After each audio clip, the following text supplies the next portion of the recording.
السلام علیکم ورحمۃ اللہ وبرکاتہ۔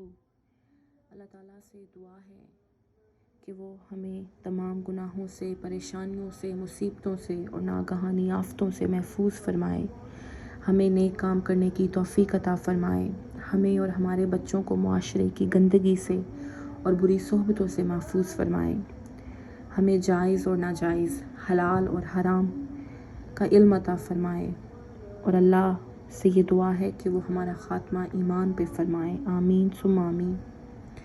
یہ چینل بنانے کا مقصد میرا ایک چھوٹی سی کوشش ہے کہ ہم تمام مسلمانوں کی جو روزمرہ کی پریشانیاں ہیں، ہم ان کو اللہ کی رحمت سے کس طرح دور کر سکتے ہیں یا دور کرنے کی کوشش کر سکتے ہیں۔ چھوٹے چھوٹے وظائف بتانے کی کوشش کروں گی کہ جو ہماری پریشانیوں کا بوجھ ذرا سا ہلکا کر دیں اللہ کی رحمت سے انشاءاللہ۔ میں نے سوچا کہ میں جو اپنی پہلی ویڈیو ہے وہ کیوں نہ اپنے ایمان کے مکمل ہونے کی وجہ پر بناؤں، جو کہ کلمہ طیبہ ہے۔ ہم مسلمانوں کا عقیدہ ہی یہ کلمہ طیبہ ہے، اور ہم میرے خیال میں مسلمان ہی اس کلمہ طیبہ کی وجہ سے ہیں۔ ہمارا ایمان اس چیز پہ مکمل ہے کہ اللہ تعالیٰ کے سوا کوئی عبادت کے لائق نہیں، اور محمد صلی اللہ علیہ وسلم اللہ تعالیٰ کے رسول ہیں۔ یہ تو آپ جانتے ہیں کہ آدمی دنیا میں جو بھی کام کرتا ہے کسی نہ کسی غرض سے اور کسی نہ کسی فائدے کے لیے کرتا ہے، بے غرض، بے مقصد، بے فائدہ کوئی کام نہیں کیا کرتا۔ ہم پانی کیوں پیتے ہیں؟ اس لیے کہ پیاس بجھے۔ اگر پانی پینے کے بعد بھی ہمارا وہی حال رہے جو پانی پینے سے پہلے ہوتا ہے تو ہم پانی ہرگز نہ پئیں، کیونکہ یہ ایک بے نتیجہ کام ہوگا۔ ہم کھانا کیوں کھاتے ہیں؟ اس لیے کہ بھوک رفع ہو اور ہم میں زندہ رہنے کی طاقت پیدا ہو۔ اگر کھانا کھانے اور نہ کھانے کا نتیجہ ایک ہی ہو تو پھر ہم کہیں گے کہ یہ بالکل ایک فضول کام ہے۔ ہم بیماری میں دوا اس لیے پیتے ہیں کہ بیماری دور ہو جائے اور تندرستی حاصل ہو۔ اگر دوا پی کر بھی بیماری کا وہی حال ہے جو دوا پینے سے پہلے تھا تو ہم کہیں گے کہ ایسی دوا پینا بیکار ہے۔ زراعت میں ہم اتنی کوشش کرتے ہیں، اتنی محنت کرتے ہیں اس لیے کہ زمین سے غلہ اور پھل اور ترکاریاں پیدا ہوں۔ اگر بیج بونے پر بھی زمین سے کوئی چیز نہ اگتی ہو تو آپ ہل چلانے اور پانی دینے میں اتنی محنت ہرگز نہ کرتے۔ غرض کہ ہم دنیا میں جو بھی کام کرتے ہیں اس میں ضرور کوئی نہ کوئی مقصد ہوتا ہے۔ اگر مقصد حاصل ہو تو ہم کہتے ہیں ٹھیک ہوا یہ کام، اور اگر مقصد حاصل نہ ہو تو ہم کہتے ہیں کہ یہ کام ٹھیک نہیں ہوا۔ کہ سب سے پہلا سوال یہ ہے کہ کلمہ کیوں پڑھا جاتا ہے؟ اس کا جواب ہم اس کے سوا اور کچھ نہیں دے سکتے کہ کلمہ پڑھنے کا مقصد ہے کہ کافر اور مسلمان میں فرق ہو جائے۔ کلمہ پڑھنے کا مطلب ہے کہ ہم مسلمان ہیں اور کوئی دوسرے کافر ہیں، یا آپ جو بھی کہیں گے۔ اب میں یہ پوچھتی ہوں کہ فرق ہونے کا کیا مطلب ہے؟ کیا یہ کہ کافر کی 2 آنکھیں ہو جاتی ہیں اور مسلمان کی 4 آنکھیں ہو جائیں، یا کافر ایک سر کا ہوتا ہے اور مسلمان 2 سر کے ہو جائیں؟ اب آپ کہیں گے کہ اس کا یہ مطلب نہیں ہے۔ فرق ہونے کا مطلب یہ ہے کہ کافر کے انجام اور مسلمان کے انجام میں فرق ہو۔ کافر کا انجام یہ ہے کہ وہ آخرت میں وہ خدا کی رحمت سے محروم ہو جائے اور نامراد اور ناکام ہو جائے، اور مسلمان کا انجام یہ ہے کہ خدا کی خوشنودی اس سے حاصل ہو اور آخرت میں وہ کامیاب اور بامراد ہو۔ میں یہ کہوں گی کہ جواب بالکل ٹھیک ہے، مگر مجھے یہ بتائیں کہ آخرت کیا چیز ہے؟ آخرت کی ناکامی اور نامرادی سے کیا مطلب ہے، اور وہاں کامیاب اور بامراد ہونے کا مطلب کیا ہے؟ جب تک میں اس بات کو نہیں سمجھ لوں اس وقت تک میں آگے نہیں بڑھ سکتی۔ اس سوال کا جواب اللہ تعالیٰ نے دے دیا ہے، اس لیے ہمیں دینے کی ضرورت نہیں ہے۔ اس کا جواب یہ ہے کہ الدنیا مزرعۃ الآخرۃ، یعنی دنیا اور آخرت دو الگ الگ چیزیں نہیں ہیں بلکہ ایک ہی سلسلہ ہے۔ ان دونوں میں وہی تعلق ہے جو کھیتی اور فصل میں ہوتا ہے۔ آپ زمین میں ہل جوتتے ہیں، پھر بیج بوتے ہیں، پھر پانی دیتے ہیں، پھر کھیتی کی دیکھ بھال کرتے ہیں، یہاں تک کہ فصل تیار ہو جاتی ہے اور اس کو کاٹ کر آپ سال بھر تک مزے سے کھاتے رہتے ہیں۔ آپ زمین میں جس چیز کی کاشت کرتے ہیں اسی کی فصل تیار ہوگی۔ گیہوں بوئیں گے تو گیہوں پیدا ہوگا، کانٹے بوئیں گے تو کانٹے ہی پیدا ہوں گے، کچھ نہ بوئیں گے تو کچھ نہ پیدا ہوگا۔ ہل چلانے، بیج بونے اور پانی دینے اور کھیتی کی رکھوالی کرنے میں جو جو غلطیاں اور کوتاہیاں ہم سے ہوں گی ان سب کا برا اثر ہماری فصل کے کاٹنے کے موقع پر ہمیں معلوم ہو جائے گا، اور اگر آپ نے یہ سب کام اچھی طرح کیے ہیں تو اس کا فائدہ بھی آپ کو فوراً معلوم ہو جائے گا۔ بالکل یہی حال دنیا اور آخرت کا ہے۔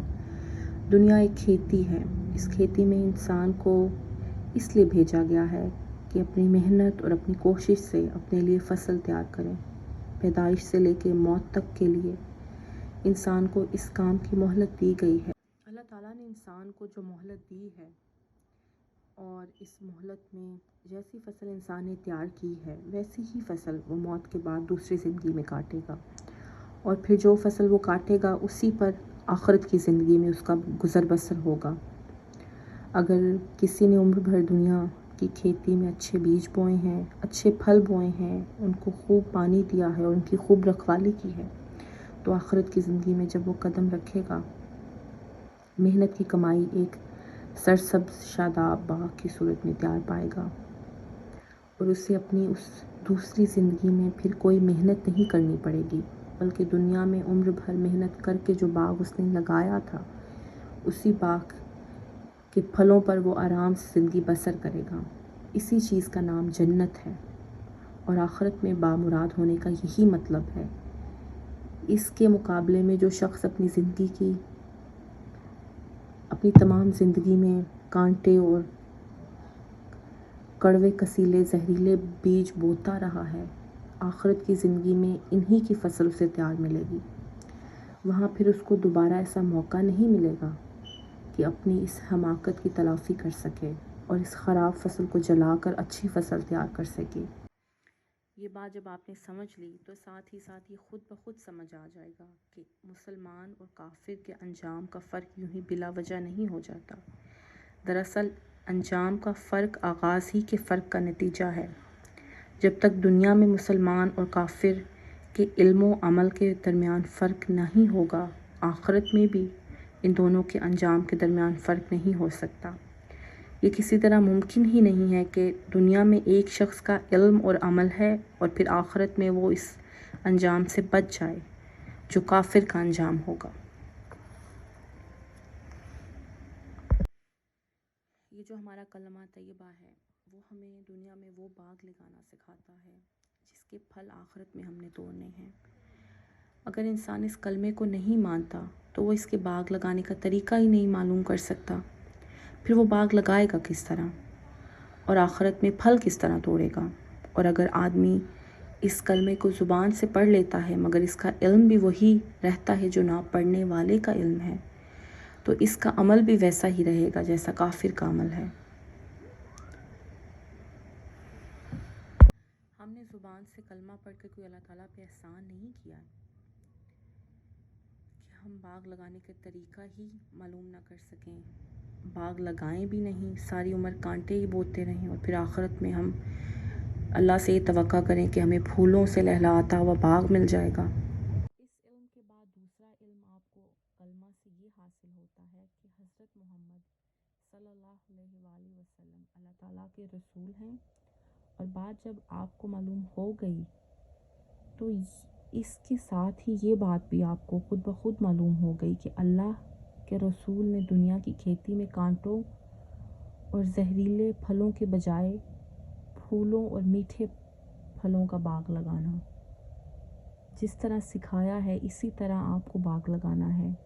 اگر آپ اسی طریقے کی پیروی کریں گے تو آخرت میں آپ کو اچھی فصل ملے گی، اور اگر اس کے خلاف عمل کریں گے تو دنیا میں کانٹے بوئیں گے اور آخرت میں ہی.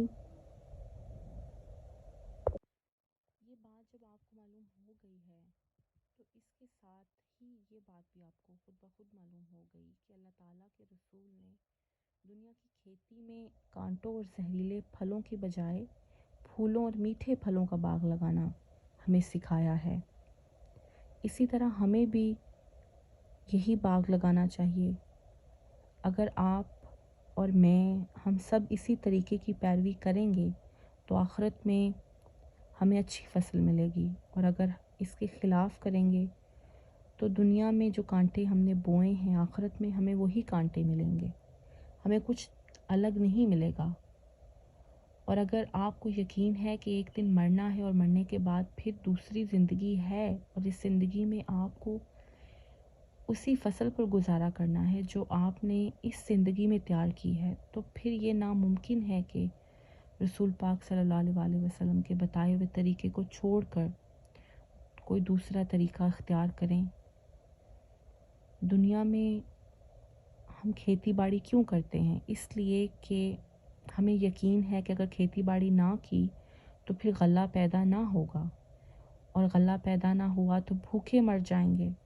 اگر آپ کو اس بات کا یقین نہ ہوتا تو آپ یہ سمجھتے کہ کھیتی باڑی کے بغیر ہی غلہ پیدا ہو جائے گا، یہ غلے کے بغیر بھی بھوک سے بچ جائیں گے، تو ہرگز میں اور آپ کھیتی باڑی میں محنت نہ کرتے. بس اسی پر اپنے حال کو بھی قیاس کر لیجئے کہ جو شخص زبان سے کہتا ہے کہ اللہ کو میں اپنا مالک اور رسول پاک صلی اللہ علیہ وسلم کو اللہ کا رسول مانتا ہوں اور آخرت کی زندگی کو بھی مانتا ہوں، مگر عمل اس کا قرآن کی تعلیم اور اللہ کے رسول کی سنت کے خلاف ہے، اس کے متعلق یہ سمجھ لیجئے کہ در حقیقت اس کا ایمان کمزور ہے. اس کو جیسا یقین اپنی کھیتی میں کاشت نہ کرنے کے برے انجام کا ہے، ویسا ہی یقین آخرت کی فصل تیار نہ کرنے کے برے انجام کا بھی ہے. تو وہ کبھی اس کام میں غفلت نہیں کرے. آپ جان بوجھ کر اپنے ہاتھ میں آگ کا انگارہ نہیں اٹھاتے کیونکہ آپ کو یقین ہے کہ وہ جلا دے گا، مگر ایک بچہ آگ میں ہاتھ ڈال دیتا ہے کیونکہ اسے اچھی طرح معلوم نہیں ہے کہ اس کا انجام کیا ہوگا. تو میرا مقصد یہ ہے کہ ہم نے جس چیز کے لیے کلمہ سیکھا ہے یا ہمیں سکھایا گیا ہے، ہمیں اسی طرح اپنی زندگی بسر کرنے کا بھی ایک طریقہ اور سلیقہ بنانا چاہیے جو ہمارے نبی پاک صلی اللہ علیہ وسلم نے ہمیں سکھایا ہے. اور ہمیں تو یہ اتنی بڑی تقریر کرنے کا جو میرا مقصد تھا وہ یہ تھا کہ ہم نے کلمہ سیکھ تو لیا ہے کیونکہ ہمیں بچپن میں سکھایا گیا تھا، لیکن اس کا مفہوم ہم نے خود جاننا تھا بڑے ہو کر. لیکن ہم لوگ دنیا میں اتنے مصروف ہو گئے کہ ہم میں اور غیر مسلم میں کوئی فرق نہیں ہے. ہم مسلمان ہیں کیونکہ ہم نے کلمہ پڑھا ہے، ہمارا عقیدہ ہے کہ ہم نے کلمہ پڑھا ہے تو ہم مسلمان ہیں، لیکن ہم میں اور غیر مسلموں میں کوئی فرق نہیں ہے. ہم بالکل انہی کی طرح زندگی گزار رہے ہیں. میں اپنے آپ کو بھی انکلوڈ کر رہی ہوں کیونکہ میں بھی آپ لوگوں کے ساتھ ہوں، آپ لوگوں کی ہی طرح ہوں. میں اللہ تعالیٰ سے ہر وقت دعا کرتی ہوں کہ اللہ تعالیٰ ہمیں پورا دین پہ چلنے والا بنائے اور اس کو پھیلانے والا بنائے. آپ لوگ بھی پلیز میرے حق میں بھی دعا کریے گا اور خود بھی دعا کریے گا کہ اللہ تعالیٰ ہم سب کو دین پہ چلنے والا بنائے، اس کو پھیلانے والا بنائے، اور جو اب تک مسلمان نہیں ہوئے ہمیں ایسی محنت کرنے کی توفیق عطا فرمائے کہ وہ ہمارے ذریعہ مسلمان ہوں، وہ ہمارے ذریعے اسلام میں داخل ہو جائیں. آمین ثم آمین. دعاؤں میں یاد رکھیے گا اور مجھے ضرور بتائیے گا کہ آپ لوگوں کو میری ویڈیو کیسی لگی.